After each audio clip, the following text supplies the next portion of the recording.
Shalom Aleichem Bishem Hamasyah. Salam sejahtera dalam nama Kristus. Apa kabar Bapak Ibu Saudara-saudari sekalian? Semoga kita semua dalam keadaan tidak kurang suatu apapun ya.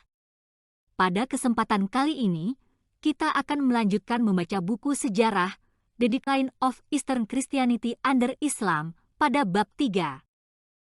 Bab 3. Landasan legalistik di mitud dan kondisi historis. Selama 2 abad pertama setelah penaklukan Arab, hukum Islam masih dalam bentuk embrio dan belum memperoleh karakter kelembagaan yang tetap seperti pada periode-periode berikutnya. Kebutuhan untuk menciptakan sistem hukum yang seragam menyebabkan penyusunan berbagai risalah hukum di bawah pemerintahan Abbasiyah.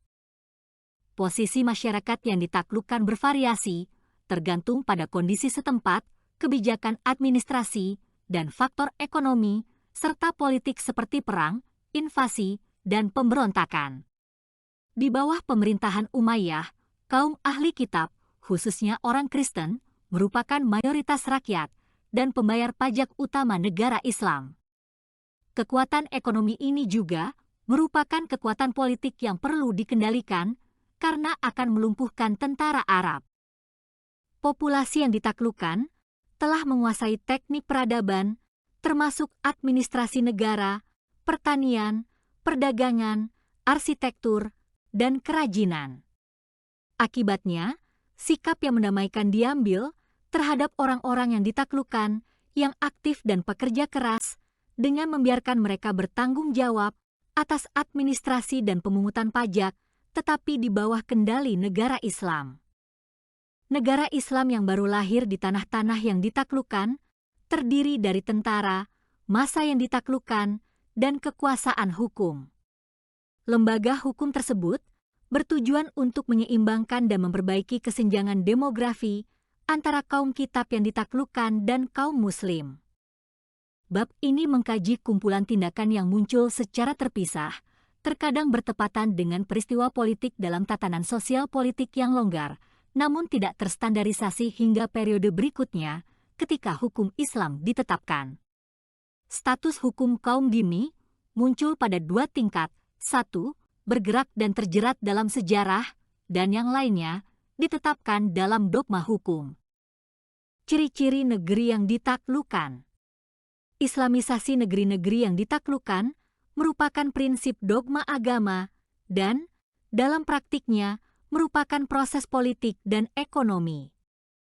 Karakter agama. Penaklukan Arab membentuk Darul Islam, yaitu tanah yang dikelola oleh hukum Islam untuk kepentingan umat Islam dan keturunan mereka. Prinsip ini membentuk dogma politik dan hukum yang berakar pada teologi yang menentukan standarisasi fitur administratif tertentu di Asia dan Eropa yang ditaklukkan oleh penakluk Muslim non-Arab. Hukum Islam memaksa penduduk asli non-Muslim untuk mengikuti aturan dhimitut yang komprehensif yang menyiratkan status dhimitut dalam semua aspek dan peraturan. Hukum Islam melarang non-Muslim memiliki tanah dan mengalihkannya ke kas umum Muslim yang dikelola oleh khalifah. Distrik militer diberikan sebagai wilayah kekuasaan oleh khalifah kepada anggota keluarga dan suku atau kepala militernya sebagai imbalan atas perlengkapan unit militer dan partisipasi dalam jihad. Hierarki administratif militer ini bertahan di Kekaisaran Ottoman hingga abad ke-19. Meskipun kaum dhimmi memiliki hak untuk memiliki tanah, situasi yang berbeda diciptakan oleh penaklukan Islam yang menyebabkan hilangnya kaum tani Kristen dan Yahudi pribumi. Meskipun hukum Islam mengakui prinsip hak kaum dhimmi untuk memiliki tanah, sejarah mengungkap sebuah proses di mana tanah, rumah, ternak, dan harta benda penduduk pribumi dirampas, sebuah situasi yang tidak disebutkan dalam hukum itu sendiri. Karakter fiskal. Para ahli hukum Muslim membedakan antara tanah Arab, tanah Muslim, atau tanah wakaf, dan tanah sitaan dari non-Muslim atau tanah haraj. Jurisprudensi Islam merujuk pada preseden Khaybar untuk mendefinisikan hakikat haraj. populasi yang ditaklukkan dari timur dan barat menjadi pembayar pajak yang terikat untuk menyerahkan persentase hasil tanah mereka kepada umat. Haraj adalah pajak yang dipungut oleh negara Muslim atas populasi yang ditaklukkan yang mempertahankan kepemilikan tanah mereka sebagai pembayar pajak dan penerima manfaat. Haraj awalnya dibayarkan secara eksklusif oleh non-Muslim, tetapi kemudian dibedakan dari jizyah, yaitu pajak nyawa yang berdasarkan Al-Quran. Al-Quran Surah 9 ayat 29, dan haraj, yaitu pajak tanah dalam bentuk uang dan barang. Pajak tanah sudah ada di Kekaisaran Persia dan Yunani, tetapi islamisasi sistem fiskal memberinya karakter religius dan sakral yang baru. Semua tanah haraj pada mulanya adalah tanah rampasan perang dan harta rampasan yang dirampas dari kaum kafir lalu menjadi milik tetap umat. Setelah penaklukan Mesir, kaum Koptik ditugaskan untuk menyediakan pakaian, makanan, dan pakan ternak bagi orang Arab dan pelancong Muslim selama 3 hari. Mereka juga harus mengirimkan makanan bagi populasi Arab imigran dan barang-barang buatan. Upeti umum dipungut berdasarkan perjanjian.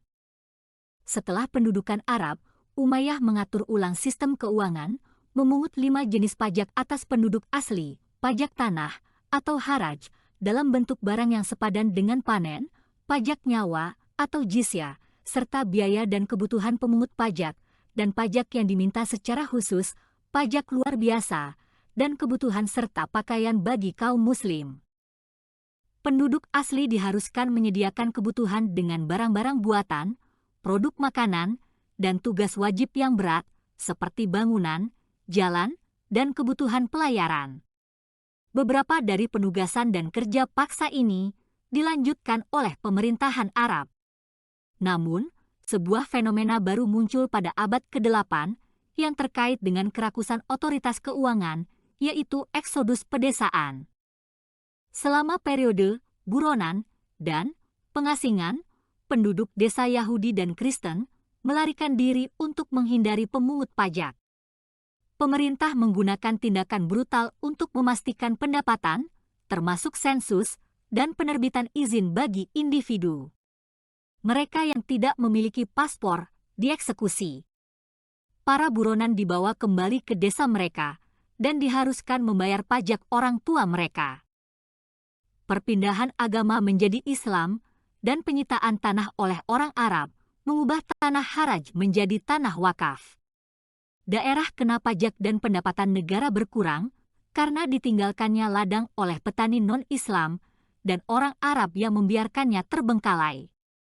Untuk mengatasi hal ini, Khalifah Umayyah dan Abbasiyah pertama mengenakan pajak haraj pada tanah, melindungi petani non-Islam dari perampasan dan penjarahan. Kitab-kitab hukum Islam menetapkan sifat, dasar, dan metode pengumpulan haraj. Abu Yusuf Yakub, seorang kadi terkenal di Baghdad, menulis sebuah karya dasar tentang hal ini atas permintaan Khalifah Harun al-Rasyid selama periode klasik Islam.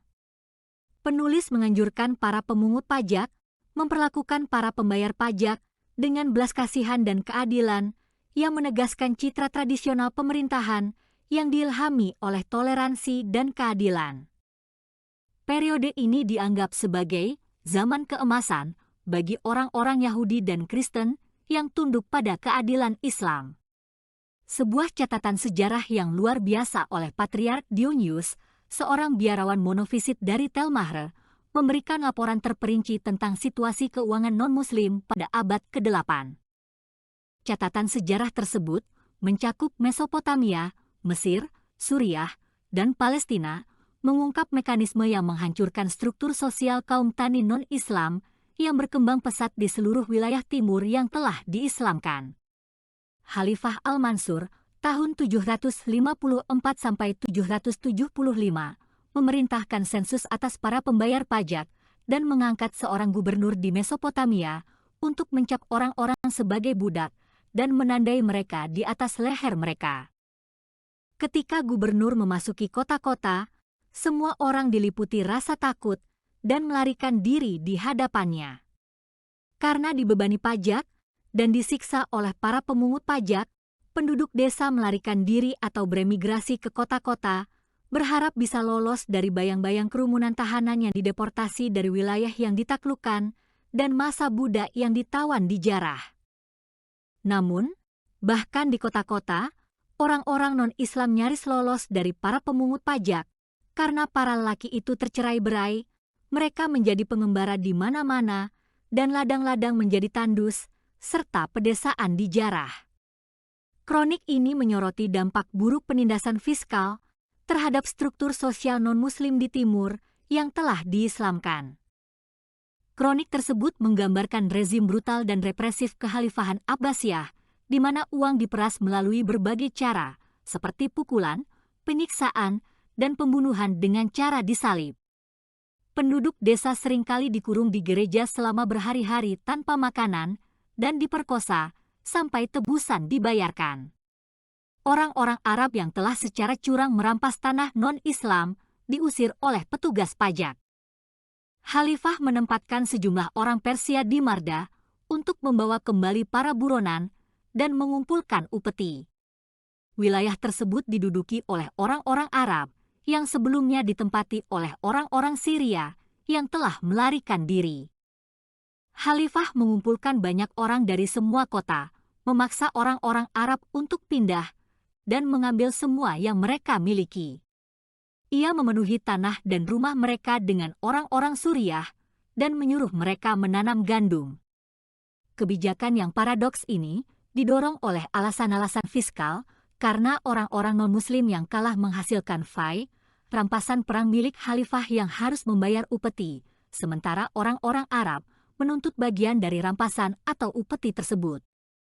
Kaum tani tidak sendirian dalam penderitaan akibat otoritas pajak. Kronik tersebut menyebutkan pemerasan dari para bangsawan dan pembantaian orang-orang merdeka. Upaya untuk memburu para petani non-Muslim ini membutuhkan sejumlah besar peserta, termasuk para perusuh yang rakus akan perampokan dan penjarahan.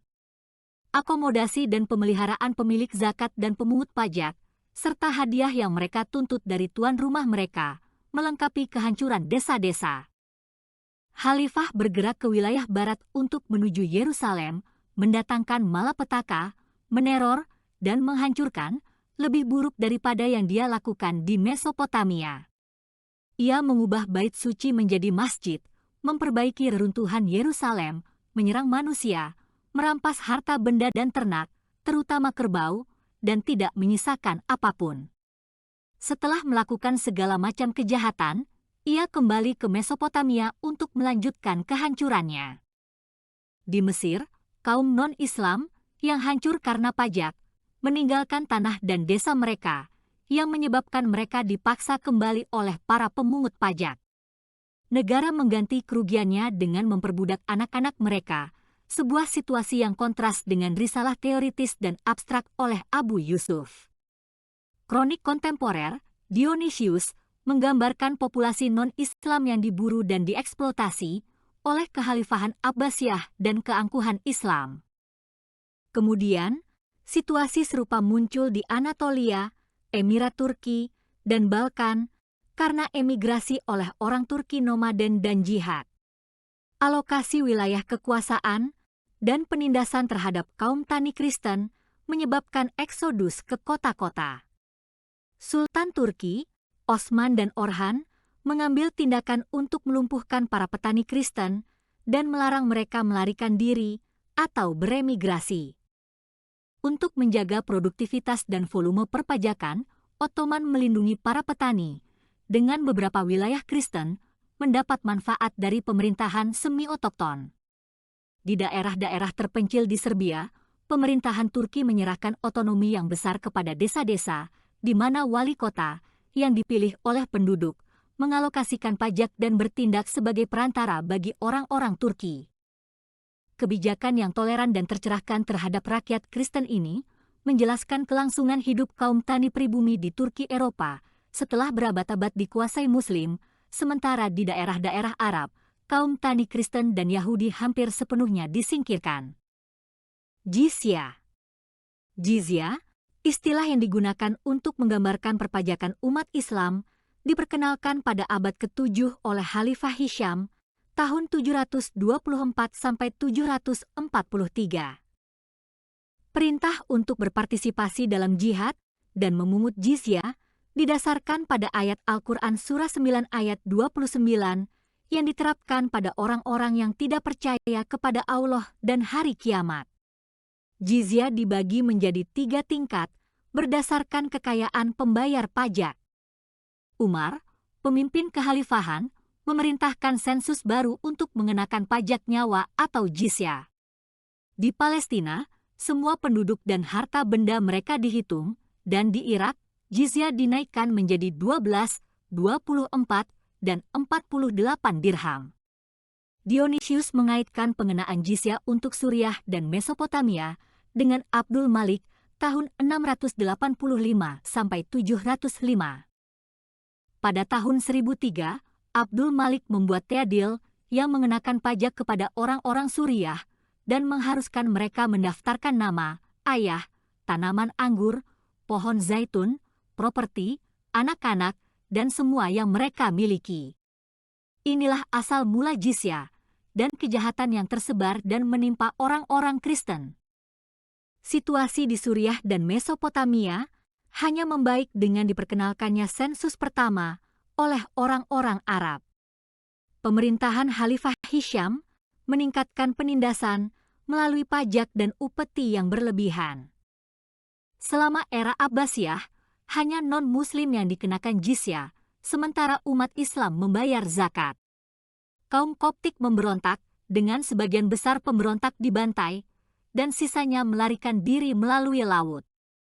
Situasi memburuk di bawah Marwan II tahun 744 sampai 750 yang berfokus pada pengumpulan emas dan menimbulkan banyak kejahatan pada rakyat, termasuk pukulan, penjarahan, dan pelecehan terhadap wanita. Khalifah Al-Mansur tahun 754 sampai 775 menaikkan pajak atas semua orang, menggandakan upeti bagi orang Kristen, dan menindas laki-laki yang menyebabkan pemerasan jizyah. Para inspektur pajak menuntut hadiah untuk diri mereka sendiri, menjarah janda dan anak yatim, dan tanpa ampun memukul orang-orang terhormat dan orang tua yang sudah tua. Hal ini menimpa seluruh kekaisaran Abbasiyah, yang menyebabkan kaum Koptik di Mesir hilir memberontak pada tahun 832. Gubernur Arab memerintahkan desa-desa, pokok-pokok anggur, kebun, gereja, dan seluruh wilayah mereka dibakar, mereka yang lolos dari pembantaian dideportasi. Pemberontakan kaum Koptik sebelumnya di Mesir hilir pada tahun 725 dan 739 berakhir dengan pertumpahan darah. Di Spanyol, situasi serupa juga terjadi dengan kaum neo-Muslim atau Mualad dan Kristen atau Mozarab yang menyebabkan pemberontakan yang tiada henti. Menurut beberapa ahli hukum, jizyah harus dibayarkan oleh setiap orang secara individu dalam upacara publik yang mempermalukan. Saat membayarnya, non-Islam dipukul di kepala atau tengkuknya. Pukulan di leher ini, yang merupakan simbol penghinaan terhadap non-Muslim, diulang selama berabad-abad dan tidak berubah hingga awal abad ke-20, dilakukan secara ritual di negara-negara Arab Muslim seperti Yaman dan Maroko, tempat jizyah terus diperas dari orang-orang Yahudi.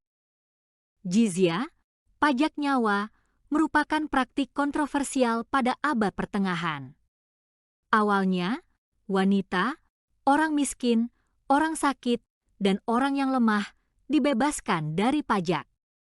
Namun, bukti dari sumber-sumber Armenia, Suryani, dan Yahudi menunjukkan bahwa pajak juga dikenakan pada anak-anak, janda, yatim piatu, dan bahkan orang yang sudah meninggal.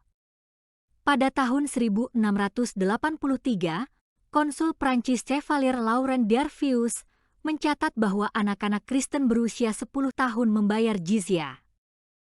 Pada abad pertengahan, non-Islam diharuskan membawa tanda terima jizyah yang dianggap sebagai aib. Di Kekaisaran Ottoman, tanda terima tersebut diwajibkan oleh pemungut pajak dengan ancaman hukuman penjara karena non-Islam mudah dikenali dari pakaian mereka yang dibedakan. Pajak-pajak lain, awarid, pajak-pajak tidak tetap. Di dunia Islam awal, masyarakat menjadi sasaran tebusan sewenang-wenang, seringkali melalui pemenjaraan dan penyiksaan terhadap perwakilan atau tokoh masyarakat mereka. Jika upeti tidak diberikan, para wanita dan anak-anak diperbudak. Praktik ini tidak terbatas pada negara, karena suku nomaden, pemberontak, dan pemimpin kelompok juga mengandalkan penjarahan dan tebusan non-Islam sebagai pekerjaan mereka. Nasr bin Syabat, kepala pemberontak Arab, melawan Khalifah Ma'mun pada abad ke-9, mencari nafkah dengan menjarah non-Islam.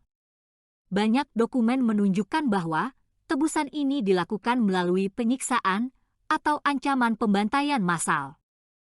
Komunitas Yahudi di Fez pada abad ke-16 hingga ke-18 menggambarkan kemiskinan yang disebabkan oleh pemerasan fiskal dan penjarahan berulang-ulang. Situasi ini endemik di Maroko dan wilayah Berber di Maghreb. Pada abad ke-17, Dearvius mencatat bahwa kepulauan Yunani mengalami penjarahan dan pemerasan yang terus-menerus. Di Suriah, Palestina, dan Irak, masyarakat Yahudi dan Kristen harus membayar uang tebusan kepada emir Turki atau Kurdi dan kepala suku Baduy untuk melindungi diri dari penjarahan dan pembantaian. Selama berabad-abad, membayar untuk keamanan dan bertahan hidup merupakan keadaan utama dari masyarakat non-Islam yang keberadaannya ditoleransi di negara mereka sendiri. Namun, alih-alih membeli kelangsungan hidup mereka dari negara membiarkan penjarahan terjadi terhadap non-Muslim, termasuk komunitas Yunani, Armenia, Bulgaria, Yahudi, Kristen, Nestorian, Jacobite, dan Ortodoks. Jabatan publik.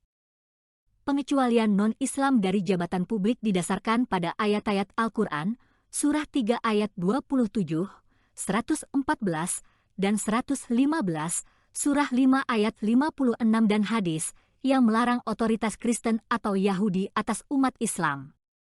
Di bawah Umar I, tahun 634 sampai 644, penduduk asli dilarang menduduki jabatan pemerintahan.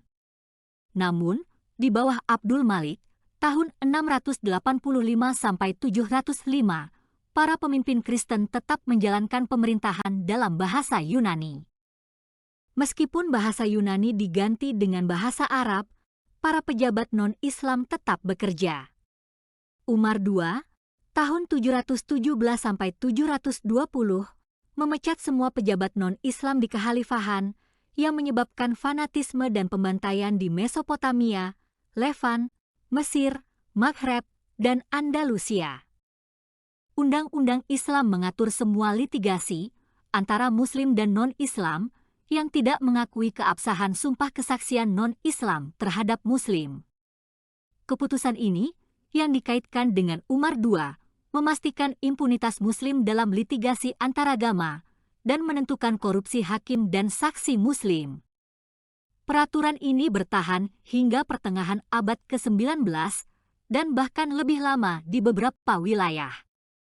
Hadits mengaitkan penolakan untuk menerima kesaksian non-Islam dengan keyakinan pada sifat jahat orang kafir dan penolakan terus-menerus mereka terhadap keunggulan Islam. Prasangka ini melarang Muslim dihukum mati karena orang kafir, bahkan ketika bersalah.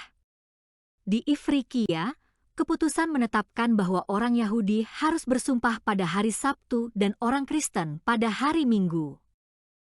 Penolakan untuk menerima kesaksian non-Islam sangat serius karena seringnya tuduhan penistaan agama terhadap orang Kristen dan Yahudi yang dapat dihukum mati. Non-Islam menghadapi pilihan hukuman mati atau pindah agama jika diancam akan dieksekusi. Konsul Dearvius, seorang pengamat yang terpercaya, menyatakan bahwa mustahil untuk membuktikan kesaksian palsu seorang Turki Islam dan bahwa orang Prancis dianggap kafir yang kesaksiannya tidak boleh diakui secara hukum. Pada tahun 1877, Wakil Konsul Inggris, Edward Freeman, melaporkan di Bosnia bahwa hakim Muslim di Travnik menolak untuk menerima semua bukti Kristen di hadapan pengadilan, meskipun saksi Muslim sering ditemukan demi imbalan uang.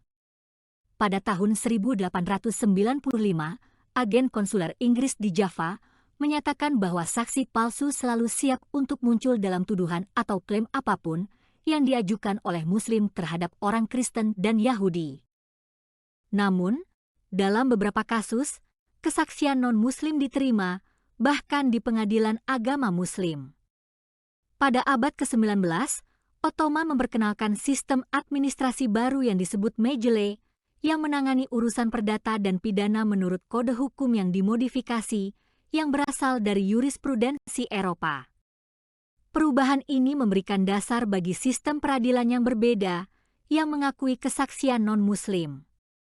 Meskipun mayoritas hakim Muslim mengabaikan inovasi ini dan mempertahankan undang-undang diskriminatif tradisional terhadap ahli kitab, prosedur ini dianggap ilegal. Hukum Muslim menerapkan lex talionis yang hanya berlaku antara pihak-pihak yang setara, Muslim, dan tidak berlaku terhadap non-Muslim karena status mereka yang lebih rendah sebagai manusia. Menurut Dionysius, Khalifah Yazid II tahun 720-724 menetapkan harga darah seorang Arab sebesar 12.000 dinar dan harga seorang Suriah, penduduk asli non-Muslim, sebesar 6.000. Inilah asal mula hukum-hukum yang tidak bermoral ini. Keunggulan Muslim adalah dogma yang berakar dalam. Karena Al-Mutasim, tahun 833-842, menolak membandingkan umat Islam dengan bangsa Romawi, karena Tuhan lebih menghargai umat Islam. Di dunia Islam, hukuman bagi seorang Muslim atas kejahatan dikurangi setengahnya jika korbannya adalah seorang non-Islam, dengan darah para non-Islam dinilai setengah dari darah seorang Muslim. Para non-Islam yang melawan seorang Muslim, bahkan untuk membela diri, sering dihukum dengan cara dipotong tangannya atau dibunuh. Orang Kristen yang mengancam seorang Turki Islam harus dipotong tangannya dan dibakar hidup-hidup jika mereka memukulnya. Satu-satunya bantuan yang diharapkan adalah tebusan atas nyawa seseorang dengan banyak uang setelah banyak siksaan. Pada tahun 1679, Dearphius diminta untuk menebus seorang pelayan Kristen Maronit yang telah dijatuhi hukuman potong tangan oleh kadi karena memukul seorang Turki. Ibadah. Tempat ibadah. Hukum-hukum mengenai tempat-tempat ibadah pada abad pertengahan dipengaruhi oleh motif-motif politik, khususnya perlindungan terhadap agama-agama Yahudi dan Kristen asli. Secara teori, hukum yang berkaitan dengan tempat ibadah bergantung pada keadaan penaklukan dan ketentuan perjanjian. Pembangunan gereja, biara, dan sinagog baru dilarang, tetapi pemugaran tempat ibadah pra-Islam diizinkan dengan ketentuan pembatasan tertentu dan dengan syarat tidak diperbesar atau diubah. Islam adalah agama asing, masih belum dilembagakan, dan merupakan minoritas di seluruh Darul Islam.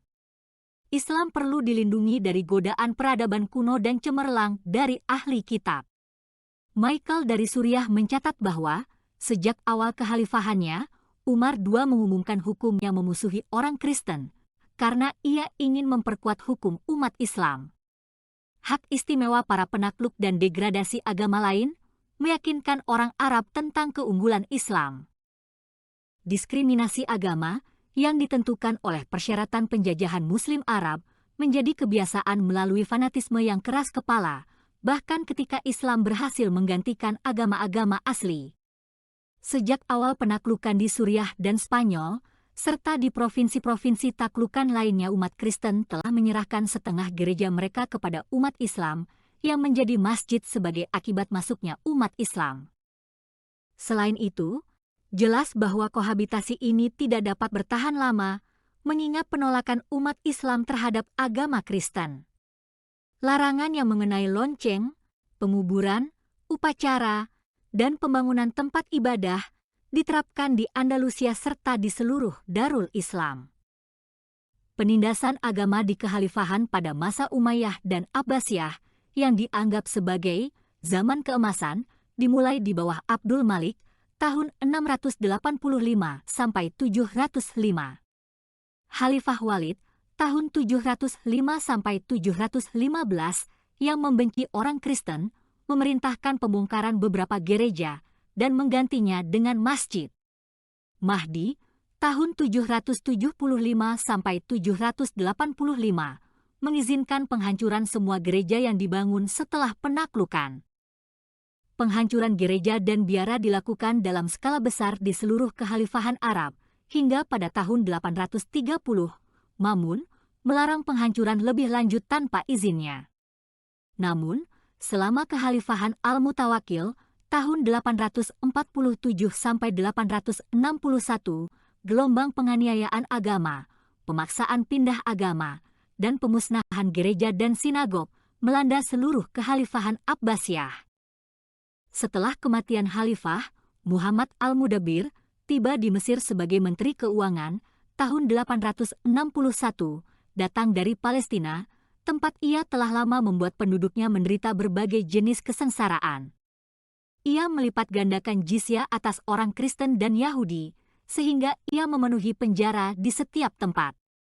Ia memerintahkan gereja-gereja untuk dijarah dan disita untuk diwan atau perbendaharaan Islam, yaitu uang dan persembahan yang dimaksudkan untuk memelihara keuskupan dan biara-biara. Para biarawan dipenjara dan diborgol, sementara patriark yang tidak mampu membayar pajak yang dituntut dari keuskupan Koptik melarikan diri dari satu tempat ke tempat lain dan bersembunyi. Halaman-halaman kronik Koptik, Armenia, dan Suriah dipenuhi dengan rincian pelecehan agama yang tentu saja dimotivasi oleh intoleransi yang khas pada abad pertengahan, tetapi juga oleh pemerasan fiskal. Penganiayaan kekhalifahan dapat dihapuskan oleh raja-raja Kristen yang memberikan tekanan pada otoritas Muslim, dan bahkan kaum non-Islam berhasil mendapatkan kebebasan dengan imbalan uang melalui intervensi seorang mantan budak Kristen atau seorang dokter istana. Pada abad pertengahan, fanatisme populer dapat dikendalikan oleh milisi budak, tetapi kehancuran yang disebabkan oleh pengembara atau perampok tidak terkendali. Ketidakamanan menyebabkan penduduk desa, penduduk kota, dan pejabat Muslim mempercayakan kekayaan mereka kepada para biarawan yang menjadi objek penjarahan tanpa henti, menyerupai benteng-benteng terpencil. Situasinya bervariasi di berbagai wilayah, tergantung pada humor gubernur, kondisi politik, dan pemukiman nomaden. Di Elam, gereja Nestorian telah menyusut, dan para biarawan menolak untuk menduduki kursi episkopal dengan dalih bahaya, ketidakamanan, dan kemiskinan di wilayah tersebut. Situasi ini terulang di Anatolia Turki berabad-abad kemudian. Para patriark dan kepala gereja terus-menerus dipanggil untuk mengunjungi gereja-gereja di keuskupan mereka atau menuntut keadilan dari gubernur atau khalifah, menggambarkan proses bertahap disintegrasi agama, sosial, ekonomi, dan budaya dari jemaat mereka. Gereja dan sinagogi jarang dihormati. Dianggap sebagai tempat penyimpangan, mereka sering dibakar atau dihancurkan sebagai bentuk pembalasan terhadap orang-orang kafir. Bagian luar bangunan-bangunan ini tampak bobrok dan bagian dalamnya sangat menyedihkan. Kerusakan bangunan-bangunan ini, yang merupakan komponen sosial wajib dari status budak non-Islam, sering disebutkan dalam kronik non-Islam dan dijelaskan oleh konsul Eropa dan pelancong asing. Di Aljazair, konsul De Arvius mencatat pada tahun 1660, meskipun terdapat sejumlah besar orang Yahudi, 10 hingga 12.000, mereka hanya memiliki sedikit sinagoge. Orang Turki Muslim yang sangat membenci mereka, tidak dengan sukarela mengizinkan mereka menggunakan tempat-tempat ibadah tersebut, dan memaksa mereka membayar upeti yang besar untuk tempat-tempat tersebut. Sementara, misalnya, di Smyrna pada tahun 1655, orang Turki sangat toleran dan membiarkan orang Yunani mengadakan prosesi keagamaan mereka. Banyak Muslim asal Maghrebi yang menetap di pelabuhan dan kota-kota Ottoman seringkali bersikap keras dan fanatik. Di sisi lain, Jean Baptiste Tavernier, dalam perjalanan di Famagusta, Siprus, pada tahun 1651, menceritakan bahwa semua gereja di sana telah diubah menjadi masjid, dan orang Kristen tidak memiliki hak untuk bermalam di sana. Dalam menggambarkan kesulitan dalam memperbaiki gereja Alexandretta dan Hospice, Dearvius berkomentar, umat Muslim tidak mengizinkan penambahan apapun ke gereja atau perbaikan sekecil apapun dilakukan tanpa hak isyarif atau izin dari Grand Seigneur atau Ottoman Sultan yang selalu sangat mahal. Pada tahun 1697 sampai 1698, seorang pelancong Prancis melihat beberapa gereja di seluruh Palestina Ottoman diubah menjadi kandang kuda. Izin untuk merenovasi sinagoge Yerusalem pada tahun 1855 melarang perluasan atau dekorasi apapun di tempat tersebut. Sebaliknya, catatan para pelancong Eropa abad ke-19 menunjukkan bahwa orang Yahudi dan Kristen yang memasuki masjid dapat dijatuhi hukuman mati. Pada bulan Januari 1869 di Tunis, seorang Yahudi yang lewat di depan Masjid Besar Zaituna dibunuh atas tuduhan palsu bahwa ia bermaksud memasukinya. Ukiran Yerusalem pada tahun 1840 sampai 1850 menunjukkan kondisi gereja makam suci yang bobrok, kubahnya hanya dilengkapi dengan salib setelah dekrit emansipasi tahun 1856. Jamban umum tetap berada di dekat tembok barat bait suci di Yerusalem hingga tahun 1967. Pada tahun 1888, ketika seorang Yahudi dari Isfahan dituduh secara palsu telah memukul seorang Muslim dan menodai masjid, komunitas Yahudi tersebut dihukum secara kolektif dan nyaris mengalami pembantaian massal. Di Yaman pada tahun 1910, Yom Tov David Semach mencatat bahwa seorang Yahudi, setelah memasuki sebuah masjid, tidak akan pernah berharap untuk meninggalkannya hidup-hidup. Di sisi lain, sekitar pertengahan abad ke-19, otoritas Kekhalifahan Ottoman mencoba membiasakan penduduk dengan sikap yang lebih toleran. Berkat hubungan khusus antara Turki dan Inggris Raya, Pangeran Wales pada tahun 1862 menjadi orang Kristen pertama yang secara resmi diizinkan oleh otoritas Islam untuk mengunjungi Gua Machpelah di Hebron, yang dilarang bagi orang Yahudi dan Kristen sejak tahun 1266. Mandat Inggris tahun 1922 sampai 1948 mencabut larangan bagi orang Kristen, tetapi orang Yahudi dilarang untuk mengunjungi makam para leluhur dan matriarki Ibrani, hingga setelah Perang 6 Hari pada tahun 1967. Sejak saat itu, pembagian tempat ibadah yang awalnya milik orang Yahudi membuat marah orang Arab Palestina. Hal itu memicu pemberontakan terhadap orang Israel dengan fanatisme yang sama, yang sejak penaklukan telah memotivasi penghancuran atau islamisasi gereja-gereja atau sinagoge pribumi di negara-negara yang telah menjadi Darul Islam. Hebron adalah salah satu contoh khas dari banyak kasus bekas tempat suci Yahudi atau Kristen yang telah diislamkan, dengan demikian memicu fanatisme bersama. Peribadatan. Tradisi Islam menyatakan bahwa pembatasan dan larangan peribadatan terhadap praktik keagamaan, seperti larangan membunyikan lonceng serta memasang salib, stola, ikon, dan perangkat peribadatan lainnya, sudah terjadi sejak penaklukan. Para pemimpin non-Islam berusaha mencegah penghancuran gereja dan penganiayaan agama dengan mengingatkan para khalifah tentang dokumen-dokumen pra-Islam mengenai asal-usul bangunan gedung gereja tersebut dalam perjanjian penyerahan. Beberapa teolog Muslim mengizinkan masyarakat non-Muslim untuk mengadakan prosesi di kota-kota tempat mereka menjadi mayoritas. Pada abad ke-16, Jerome Mauran mencatat bahwa lonceng gereja tidak dibunyikan di Konstantinopel. Pada tahun 1655, Tavernier yang bepergian ke Armenia Persia mengamati bahwa lonceng dibunyikan di sana, sedangkan lonceng dilarang di seluruh Turki. Dari Tokat hingga Tauris, negara tersebut sebagian besar beragama Kristen. Namun, para tokoh non-Islam terkadang membeli hak istimewa yang memicu pemberontakan, menempatkan mereka di pusat konflik antara penguasa dan massa. Diskriminasi agama yang menyebabkan korupsi merupakan sumber keuntungan. Semakin campur tangan penindasan, semakin menguntungkan pula penindasan itu.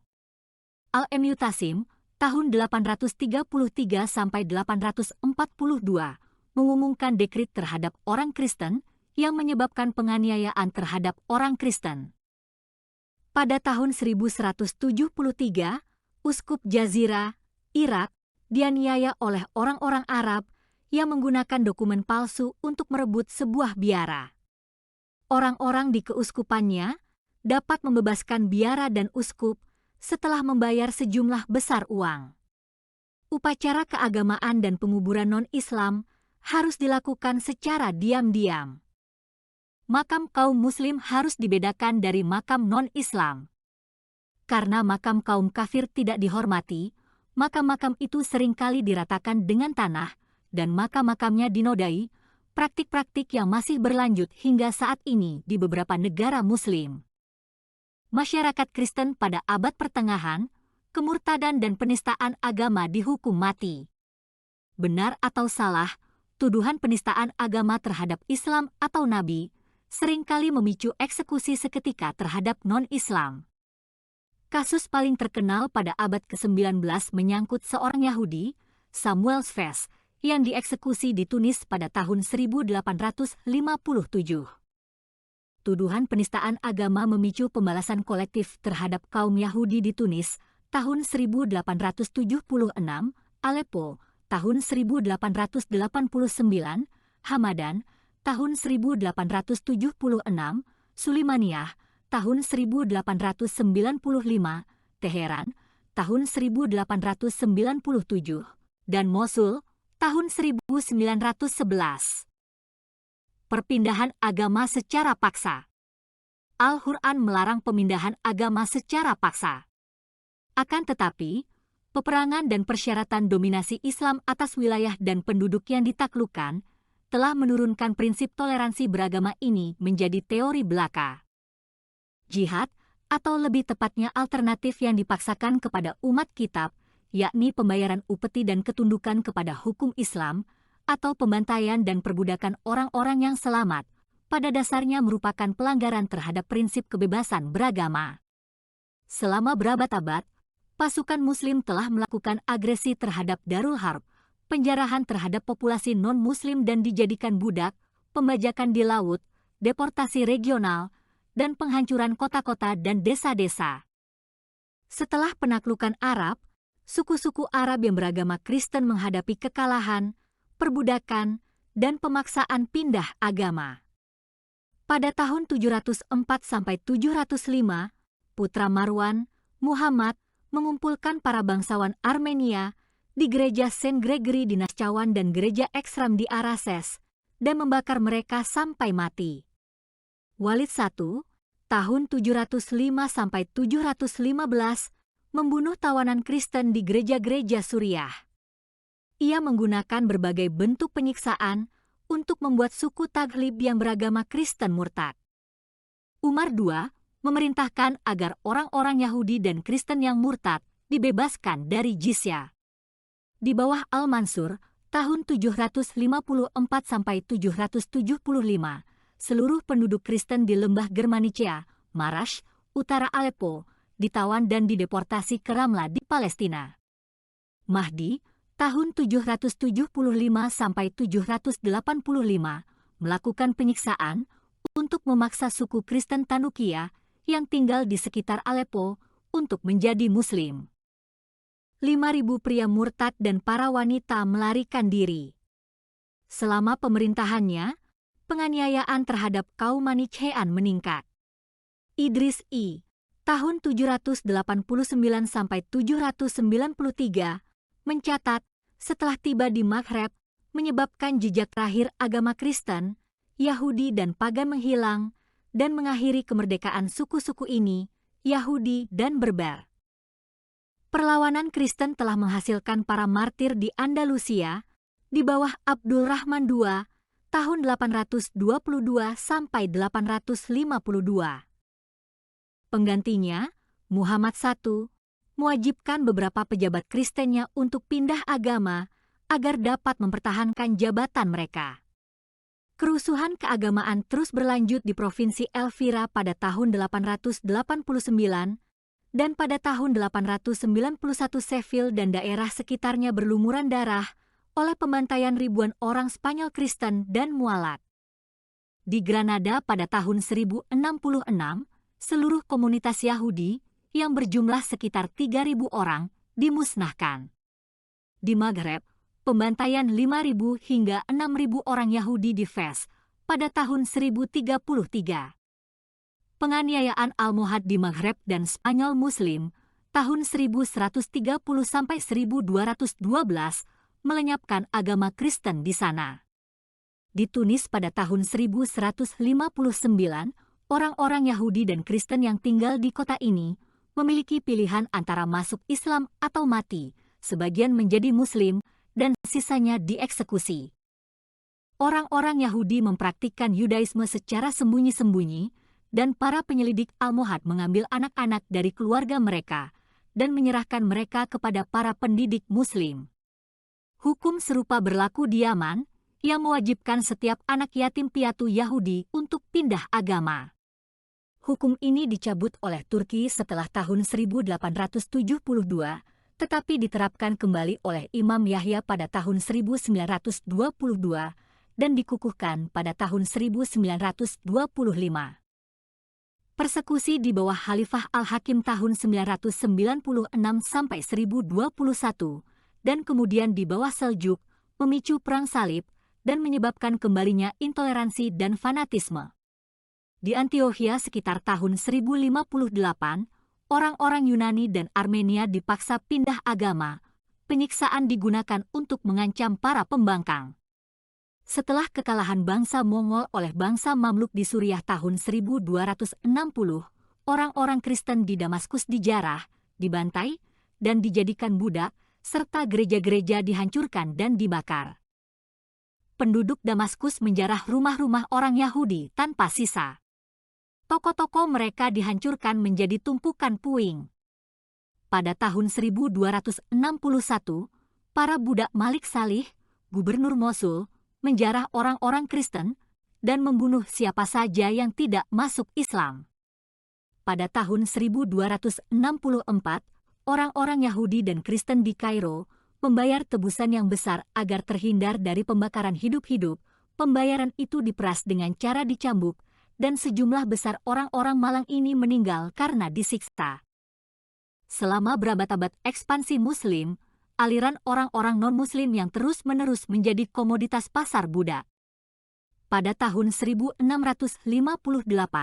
Konsul Dervius mengamati bahwa budak-budak Kristen dari Polandia, Moskow, dan Sirkasia dibawa seperti binatang untuk dijual di pasar. Orang-orang Yahudi sangat terbebani secara finansial untuk membeli kembali atau membebaskan keluarga mereka yang telah dijadikan budak yang dibawa oleh bajak laut Arab, Maghribia, Turki, atau oleh serangan militer. Trauma ini menyebabkan tahanan yang tidak ditebus masuk Islam. Setelah Perang Persia-Turki, Shah Abbas I tahun 1588 sampai 1629 mendeportasi orang-orang Armenia dari Armenia dan Azerbaijan dan menyebarkan mereka di beberapa desa antara Isfahan dan Shiraz. Ketika orang-orang tua meninggal, semua orang muda secara bertahap menjadi penganut Muhammad. Kondisi non-Islam yang diatur oleh hukum diskriminatif yang ketat merupakan kendala agama.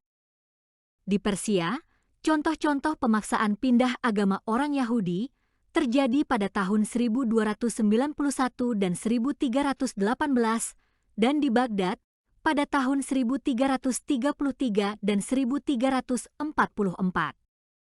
Pada tahun 1617 dan 1622, gelombang pemaksaan pindah agama dan penganiayaan melanda orang-orang Yahudi Persia, tidak terkecuali orang-orang Nestorian maupun Armenia. Dari tahun 1653 hingga 1666, pada masa pemerintahan Shah Abbas II, Tahun 1642 sampai 1666, semua orang Yahudi di Persia diislamkan dengan paksa. Kebebasan beragama akhirnya dipulihkan dengan Undang-Undang tahun 1656 yang memberikan hak eksklusif warisan kepada orang Yahudi atau Kristen yang masuk Islam. Hukum ini diringankan untuk orang Kristen sebagai konsesi kepada Paus Alexander ke-7, tetapi tetap berlaku untuk orang Yahudi hingga akhir abad ke-19. Hukum warisan serupa juga ditemukan di Tunisia. Bangsa Turki secara paksa mengubah agama penduduk di wilayah perbatasan Makedonia dan Bulgaria Utara, khususnya pada abad ke-16 dan ke-17. Mereka yang menolak dieksekusi atau dibakar hidup-hidup. Di Anatolia, di wilayah Salt Lake, Tavernier mengamati bahwa di desa Mucur ada sejumlah orang Yunani yang dipaksa setiap hari untuk masuk Islam. Faktanya, seluruh sejarah penaklukan Islam diselingi dengan perpindahan agama secara paksa. Pada tahun 1896, orang-orang Armenia di sekitar Birejik di Sungai Efrat dipaksa untuk pindah agama dan harus diasingkan jika kembali memeluk agama Kristen. Setelah pembantaian besar-besaran tahun 1915 sampai 1916, sejumlah kecil orang lolos dari kematian dengan masuk Islam. Penculikan anak-anak non-Islam, Yahudi dan Kristen juga merupakan bentuk perpindahan agama secara paksa. Meski ilegal, ada bukti substansial yang menunjukkan hal itu terjadi sepanjang sejarah. Baik secara sporadis, menebus, menyediakan harem, menyumbang upeti, atau secara institusional, berfungsi dalam sistem dekshirme yang berfungsi selama 3 abad di Balkan bagi anak-anak Kristen. Pemisahan dan penghinaan. Islam menuntut penghinaan terhadap para non-Islam yang dituduh memalsukan Alkitab dengan mencoret, mendistorsi, dan menghilangkan nubuat-nubuat tentang Muhammad sehingga harus direndahkan. Mereka diberi tempat tinggal khusus dengan rumah-rumah yang lebih rendah, kumuh, dan lebih kecil daripada Muslim yang seringkali dihancurkan. Non-Islam tidak boleh memiliki pembantu Muslim atau memiliki senjata, kecuali beberapa suku Yahudi di Atlas Maroko dan Asia Tengah serta Maronit di Lebanon. Gelar kehormatan Arab dan penggunaan alfabet Arab dilarang, dan berkonsultasi dengan mereka sebagai dokter dan apoteker tidak dianjurkan. Pernikahan dan hubungan seksual antara non-Islam dan wanita Muslim dapat dihukum mati, tetapi seorang Muslim dapat menikahi wanita non-Islam. Di Kurdistan, orang Armenia, Yahudi, dan Nestorian dikenakan pajak dan wajib melakukan kerja rodi pada setiap kesempatan. Di Yaman, orang Yahudi harus membawa hewan mati dan membersihkan jamban umum pada hari Sabtu. Kerja rodi ini, yang ditetapkan pada tahun 1806, tetap berlaku sampai orang Yahudi pulang ke Israel pada tahun 1949 sampai 1950. Di Yaman dan Maroko, para non-Islam harus mengeluarkan otak dan menggarami kepala terpidana yang dipenggal, yang kemudian mereka pajang di tembok kota. Louis Frank, dokter gubernur distrik Tunis, mencatat bahwa ketika seorang Turki dijatuhi hukuman mati dengan cara dicekik, beberapa orang Kristen atau pemilik penginapan Yunani dikerahkan dan dipaksa bertindak sebagai algojo. Biasanya, gubernur distrik memerintahkan agar tangan para pencuri dipotong. Setelah hukuman dijatuhkan, para terpidana dibawa ke rumah sakit Mur untuk menjalani operasi yang dilakukan oleh seorang Yahudi yang melaksanakan eksekusi dengan pisau yang buruk, mengamputasi tangan di persendian. Dianggap sebagai pelanggaran berat bagi seorang non-Islam untuk menunggangi hewan mulia, seperti unta atau kuda. Di luar kota, seorang non-Islam dapat menunggangi keledai, tetapi kelonggaran ini terbatas pada kasus-kasus khusus. Pada akhir abad ke-17, hanya konsul yang diizinkan memiliki kuda, dan pejabat tinggi harus memberikan atau meminjamkannya kepada mereka. Orang Kristen dan Yahudi diperlakukan tanpa pandang bulu di Turki. Pada tahun 1697,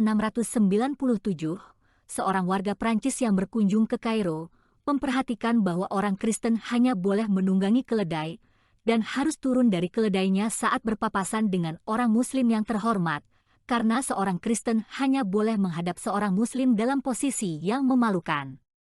Hingga awal abad ke-20, di Yaman dan di daerah pedesaan Maroko, Libya, Irak, dan Persia, seorang Yahudi harus turun dari keledainya saat berpapasan dengan seorang Muslim. Dan sebuah kelalaian memungkinkan orang Muslim untuk melemparkan mereka ke tanah. Seorang warga Spanyol, Domingo Badiaye Leblich, yang bepergian ke Afrika Utara dan Timur antara tahun 1803 dan 1807, menceritakan bahwa tidak ada orang Yahudi atau Kristen di Damaskus yang diizinkan menunggangi keledai di dalam kota. Di Yaman, larangan menunggang kuda tetap berlaku hingga tahun 1948, demikian pula aturan yang mewajibkan orang-orang Yahudi untuk menunggangi keledai dengan pelana samping. Dalam beberapa fatwa, para ahli hukum mengharuskan para non-Islam untuk berjalan dengan menundukkan mata ketika melewati sisi kiri kaum Muslim yang najis, yang kemudian didorong untuk menyingkirkan mereka. Di hadapan seorang Muslim, para non-Islam harus tetap berdiri dengan sikap rendah hati dan penuh hormat, hanya berbicara dengan suara pelan ketika diberi izin. Kaum Yahudi dan Kristen dipermalukan dan dianiaya di jalan-jalan Yerusalem, Hebron, Tiberias, dan Safed hingga pertengahan abad ke-19. Para pelancong ke Maghreb dan Yaman menyebutkan kebiasaan serupa bahkan di kemudian hari. Pada awal abad ke-20, Nahum Slouch mengamati di Buzain, di Jabal Gharian, Libya, bahwa merupakan kebiasaan bagi anak-anak Arab untuk melempar batu kepada orang-orang Yahudi yang lewat. Di Persia dan Yaman, pada awal abad ke-20, orang asing memperhatikan pintu-pintu rendah yang memaksa para non-Islam sebagai penghinaan tambahan untuk membungkuk atau membenturkan kepala mereka ketika memasuki rumah mereka sendiri. Permukiman Yahudi di sana, yang dihuni oleh beberapa ribu orang, merupakan satu-satunya distrik yang tidak memiliki tempat pembuangan sampah dan penerangan di malam hari. Di Bukhara, sehelai kain harus digantung di atas rumah-rumah Yahudi untuk membedakannya dari rumah-rumah Muslim. Tinggi rumah-rumah tersebut juga harus lebih rendah. Pada periode tertentu, mereka tidak boleh mengenakan apapun kecuali pakaian hitam dan harus berjongkok di toko-toko mereka, sehingga hanya kepala mereka yang terlihat oleh orang Muslim, sehingga mereka akan selalu terlihat dalam posisi yang lebih rendah di hadapan seorang Muslim. Pada abad ke-14, orang-orang Yahudi dan Kristen di Damaskus harus membuat ambang pintu toko-toko mereka berada di bawah permukaan jalan. Rumah-rumah para bangsawan Yunani di distrik Phanar, di Konstantinopel, dicat dengan warna-warna gelap hingga pertengahan abad ke-19. Orang-orang non-Islam selalu mengalami pemerkosaan dan penjarahan. Hingga akhir abad ke-19, orang-orang Yahudi di Persia, Yaman, dan Afrika Utara tidak diizinkan memasuki distrik-distrik Muslim tertentu dan tinggal di daerah-daerah terpisah yang terkurung saat malam tiba. Mereka dilarang memasuki kota-kota tertentu, mirip dengan larangan bagi non-Muslim untuk memasuki Mekah atau Madinah. Di Afrika Utara, orang-orang Yahudi hanya ditoleransi di beberapa kota pesisir dan harus memperoleh izin khusus atau menyamar sebagai orang Yahudi untuk memasuki wilayah pedalaman. Para pelancong Eropa yang terpaksa tinggal di antara orang-orang Yahudi karena alasan keamanan telah meninggalkan deskripsi terperinci tentang kehidupan mereka yang menyedihkan. Perbudakan ini menjamin kelangsungan hidup dan melindungi mereka dari agresi dari suku-suku lain. Charles de Foucauld, seorang perwira dan bangsawan Prancis, menggambarkan daerah-daerah di Maroko pada tahun 1883 sampai 1884, di mana orang-orang Yahudi dan keluarga mereka menjadi milik penguasa Muslim dan tidak dapat melarikan diri. Sifat religius dari perbudakan diwariskan dari orang tua kepada anak-anak dan hingga tahun 1913, orang-orang Yahudi di Dades, di Atlas Besar Maroko, masih termasuk dalam kategori budak ini. Peraturan diskriminatif pada abad pertengahan dipengaruhi oleh Kode Justinian tahun 534 dan kemungkinan berlaku selama penaklukan Arab atas wilayah Bizantium. Namun, diskriminasi pakaian merupakan inovasi Arab dengan hukum yang mengatur pakaian non-Islam, warna, bentuk, dan panjang, cara rambut mereka dipotong, orang Kristen harus mencukur bagian depan kepala mereka, bentuk serban, alas kaki, dan pelana mereka, serta pakaian istri, anak-anak, dan pembantu mereka. Di beberapa wilayah, seperti Persia dan Ifriqiya, non-Islam dilarang menggunakan pemandian umum. Di wilayah lain, seperti Mesir dan Palestina, mereka harus mengenakan lonceng kecil untuk menandakan identitas mereka saat tidak berpakaian. Di Ifriqiya, pemakaian pakaian khas diawasi dengan ketat. Di Kairuan abad ke-9, ikat pinggang yang melingkari pakaian orang Kristen dan Yahudi harus mencolok. Mereka yang tidak mengenakan tanda-tanda khas, seperti ikat pinggang atau zunar, dan lencana atau rika, dicambuk, dipenjara, dan dipermalukan di depan umum. Abad pertengahan menyaksikan konflik Muslim-Kristen yang terus-menerus, yang menyebabkan kerusuhan dan fanatisme anti-non-Islam. Orang Kristen sering dituduh berkolusi dengan Bizantium, tetangga dan musuh Islam, menjadikan mereka korban utama dari nafsu agama. Peraturan tentang pakaian khusus merupakan kebiasaan yang mengikat untuk status wajib upeti, dengan variasi yang meluas hingga abad ke-19. Hingga tahun 1875, orang Yahudi di Tunisia dan Libya diharuskan mengenakan pakaian berwarna biru atau hitam, celana panjang hitam, dan topi. Di Tripoli, Libya, orang Yahudi mengenakan lencana biru yang khas. Di Maroko, orang Yahudi diwajibkan untuk bertelanjang kaki di luar tempat tinggal mereka, atau melah. Pada tahun 1912 di Zenaga, di Sahara Aljazair, orang-orang Arab tidak mengizinkan orang-orang Yahudi mengenakan sepatu atau menunggangi binatang. Di Mzab, Aljazair Selatan, sebelum penjajahan Prancis, orang-orang Yahudi membayar jizya, tinggal di tempat tinggal mereka sendiri, dan hanya boleh mengenakan pakaian hitam saat keluar rumah, dan dilarang beremigrasi. Kondisi yang sama berlaku bagi orang-orang Yahudi di Tefilalet dan Pegunungan Atlas. Seorang Yahudi Jerman dan misionaris Anglikan, Joseph Wolf, yang mengunjungi Bukhara pada tahun 1831 sampai 1834, mencatat bahwa selain pembatasan yang biasa berlaku mengenai sinagoge, orang-orang Yahudi diwajibkan untuk mengenakan tambalan pakaian diskriminatif. Di Hamadan pada tahun 1892 dan 1902, para ulama memaksa orang-orang Yahudi untuk mengenakan tambalan melingkar berwarna merah pada pakaian atas mereka, serta pakaian yang khas. Intoleransi yang sama ditunjukkan di Shiraz dan Teheran pada tahun 1897.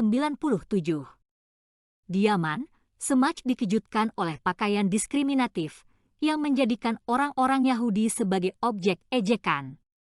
Di sana, hingga tahun 1947, Louis Fevrier mengamati, orang-orang Yahudi tidak diizinkan memiliki kuda, dan umumnya dibuli oleh orang-orang Arab. Pakaian yang diskriminatif dan larangan membawa senjata tidak berlaku di wilayah Turki di Eropa, seperti Yunani, Albania, dan kota-kota serta desa-desa yang mayoritas penduduknya beragama Kristen. Namun, di Bulgaria, Turki, hakim-hakim Muslim menolak untuk menerima kesaksian orang Kristen terhadap Muslim, dan orang-orang Bulgaria tidak diperbolehkan membawa senjata, mengenakan pakaian bagus, menunggang kuda di hadapan orang-orang Turki, membangun gereja-gereja baru, atau memperbaiki gereja-gereja lama tanpa izin. Mereka juga mengalami penjarahan dan penghinaan yang sewenang-wenang. Peraturan di provinsi-provinsi Eropa di wilayah Turki dan wilayah-wilayah Arab dan Persia bervariasi menurut situasi ekonomi dan politik. Terkadang, seorang sultan atau gubernur menghapus atau meringankan batasan-batasan ini, sementara yang lain diberlakukan kembali atas permintaan para teolog selama masa perang dan fanatisme. Seringkali, masyarakat melarikan diri dari penganiayaan di satu wilayah dan berhasil bertahan hidup dengan menempatkan diri mereka di bawah kekuasaan seorang pangeran Muslim yang lebih baik hati. Misalnya, orang-orang non-Islam yang tertindas di Persia seringkali berlindung di Afghanistan, dan orang-orang Yahudi di Maghreb dan Yaman beremigrasi ke Kekaisaran Ottoman yang lebih toleran. Generalisasi yang mencakup periode panjang dan wilayah yang luas terkadang terbukti menyesatkan. Misalnya, pada abad ke-17, beberapa pangeran dan pejabat dari Azerbaijan, Muslim dan Kristen, pergi ke kerajaan Persia karena penindasan kejam ras Osmanli di negara tersebut. Orang Armenia dari Aghovania juga pergi ke sana, dan penduduk 4 desa di Dizak beremigrasi secara massal ke Persia.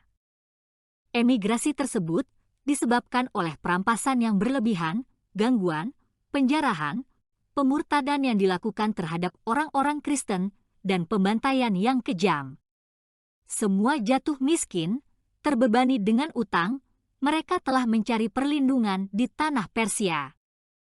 Eksodus penduduk Kristen, termasuk Kurdi Muslim, warga Armenia yang membayar upeti, dan Pangeran Kristen George didorong oleh berbagai faktor, termasuk niat Syah untuk menyerang Armenia dan keinginan untuk mewujudkan keinginannya.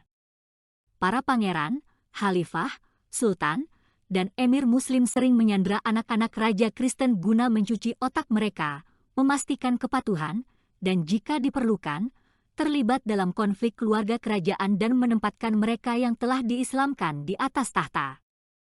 Penerapan Dhimma bervariasi berdasarkan keadaan ekonomi dan politik serta favoritisme kekuatan Islam terhadap satu komunitas. Beberapa praktik umum di seluruh timur yang diislamkan, sementara yang lain tetap bersifat lokal. Di Yaman sendiri, dekret tahun 1806 yang tetap berlaku hingga tahun 1950 mewajibkan orang Yahudi untuk membersihkan jamban dan membuang bangkai hewan.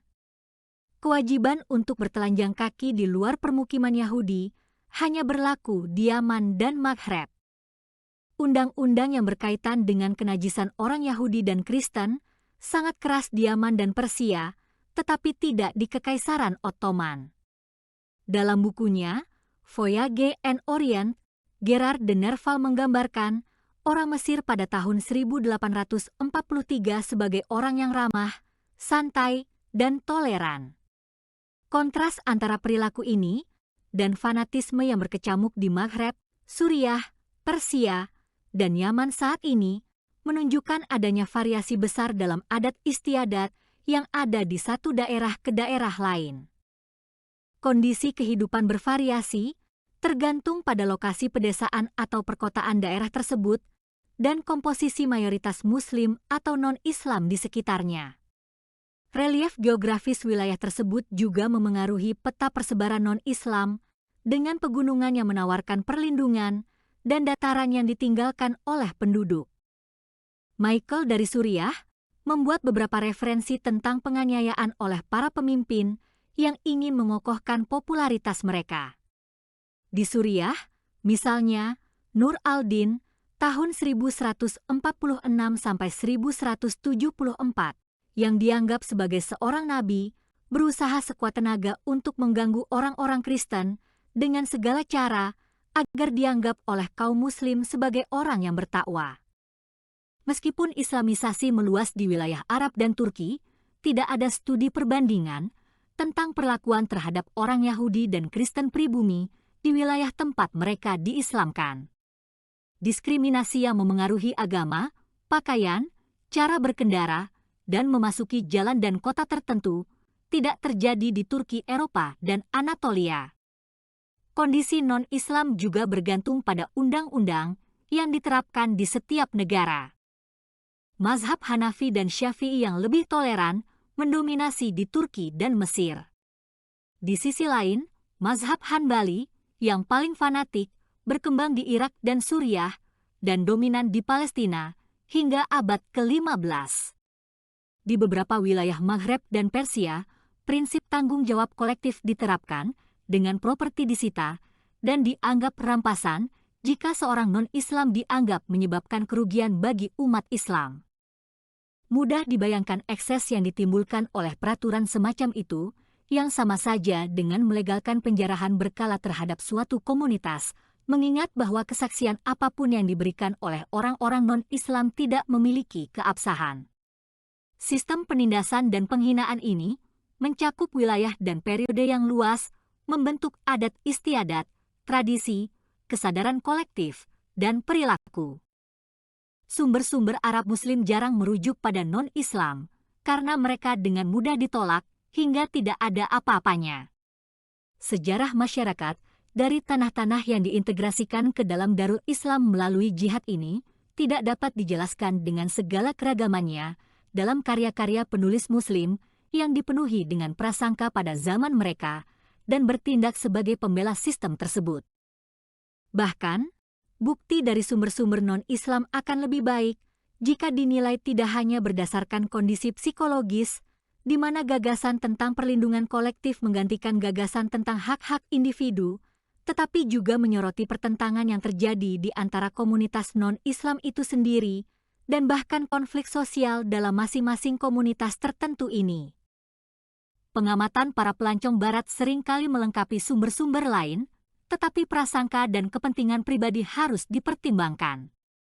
Memang, pembaca tidak dapat diperingatkan terlalu keras terhadap prasangka orang-orang barat Latin mengenai orang Yahudi, Yunani, Kristen monofisit, dan Muslim. Meskipun demikian, deskripsi mereka seringkali memberikan informasi yang sangat diperlukan. Setelah ini, kita akan melihat halaman dari buku yang telah kita baca bersama tadi. Sekian pembacaan bab 3 dari buku ini. Sampai bertemu kembali pada kesempatan berikutnya. Shalom Aleichem Bishem Hamasyah.